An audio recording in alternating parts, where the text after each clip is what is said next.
రాయలసీమ. మన రాయలసీమ ఈనాటిదా. దక్షిణ ధ్రువంలో ఇరుక్కొని ఒరుసుకొని ఇక చాలని శకలాలుగా విడిపోయిన గోండ్వానా భూభాగంలో ఒకనాడు మహానదులుగా ప్రవహించిన పెన్న, చిత్రావతి, కుందు నదుల నీళ్లలో భూగర్భంలోంచి పెగిలి పైకెగిసిన లావా కీలల్లో కోట్ల ఏళ్ల క్రితమే తడిసి బిరుసెక్కిన నేల మన రాయలసీమ. నాటి భారత భూశకలం 10,000 మైళ్ళు మహాసాగరంలో ఒంటరిగా ప్రయాణించి ఆసియా ఖండాన్ని గుద్దిన గుద్దుకి వాచి హిమాలయాలంత బొప్పి గడితే ఆ పిడికిటి బరువు, బలము మన రాయలసీమ. ఇక మానవ పరిణామంలో ఆధునిక మానవుడు ఆఫ్రికా నుంచి బయటకు అడుగుపెట్టిన కాలానికి సాక్ష్యము, నిదర్శనము అయిన జ్వాలాపురం ఉన్న సీమ మన రాయలసీమ. 5,000 ఏళ్ల ముందే 6 జాతుల పశువులను సాకి దక్షిణాదిలో నవీన శిలాయుగానికి నాంది పలికి గ్రహగతులకు బృహచ్చిలలను అనుసంధానించి నిలువురాళ్లతో ముగ్గులు వేసిన నేల మన రాయలసీమ. భారతీయ భాషలకే కాక ఆగ్నేయాసియా లిపులకు మూలమైన బ్రహ్మీ లిపిలో సువర్ణగిరి నుంచి అశోకుడు వేయించిన మొట్టమొదటి శిలాశాసనం కూడా మన రాయలసీమ.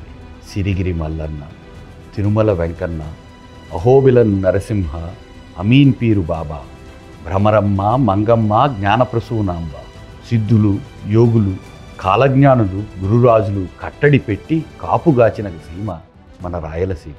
దక్షిణాదినంతటినీ గడగడలాడించిన కళభ్రులు, రేనాటి చోడులు, పెన్నబడి బోయలు, తొండనాటి బాణులు, తుళోనాటి ఆరెలు, దక్కనీ నవాబులు, నాయకులు, పాలెగాళ్ళు తిరిపి లేక విడుపు లేక చేసిన యుద్ధాల్లో చెందిన రక్తంతో తడిచి నిలిచిన వీరగల్లు మన రాయలసీమ. అది మన రాయలసీమ చరిత్ర. గత 50 ఏళ్లలో రాయలసీమలో అభివృద్ధి లేదనలేము. పట్టణాలు, నీళ్లు, కాలేజీలు, విశ్వవిద్యాలయాలు, గనులు, పరిశ్రమలు, రైలు రోడ్డు రవాణా, ఏ విషయంలో చూసినా గతంతో పోలిస్తే రాష్ట్రంలో మిగిలిన ప్రాంతాల కంటే ఎక్కువే అనుకోవాలి. కానీ స్వాభావికంగా వర్షాభావ ప్రాంతం కనుక గ్రామీణ ప్రజలకు ముఖ్యంగా భుక్తి కోసం పారంపరికంగా కొన్ని నాయకత్వ కుటుంబాలపై ఆధారపడి జీవనం సాగించే వారికి ఆ అభివృద్ధిని ఒడిసి పట్టుకొని తమకు అనుకూలంగా మలుచుకునే శక్తి తక్కువ.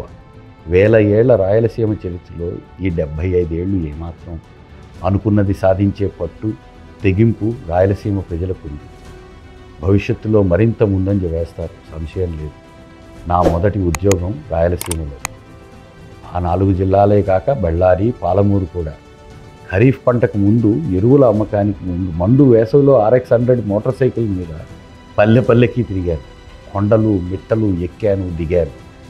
అక్కడ పడమటి గాలికి రేగిన రేగడి మన్ను కూడా మాట్లాడుతుంది. కాలే కడుపుకి చల్లగా మజ్జిగ గ్లాసుతో మరీ పలకరిస్తుంది. తన కథ చెప్తుంది, వెద చెప్తుంది. విన్నాను. సీమ నేల తన చేతుల్లో దాచుకున్న రహస్యాలను ఆవిష్కరించే కథనాలతో పాటు ఆంధ్రుల చరిత్రపై సమగ్ర అవగాహన కల్పించే విధంగా సాయి పాపినేని రచించిన అమరావతి ట్రూ ఏజెస్ కృష్ణమ్మ ఒడిలో వికసించి ఆసియా మూల మూలలకి నాగరికత పంచిన మన చరిత్రపై సాయి పాపినేని రచన ఆంధ్ర నగరి, ఆంధ్ర పథం, హరప్ప సాంప్రదాయ చారిత్రక గుట్టు కథల రూపంలో మనల్ని కట్టిపడేసి చరిత్రలోకి తీసుకుపోయే సాయి పాపినేని కాలయంత్రం, నిత్య శోధన, సత్యాన్వేషణ, చారిత్రక కథనాలు విజిల్ ప్రేక్షకులకు ప్రత్యేకం.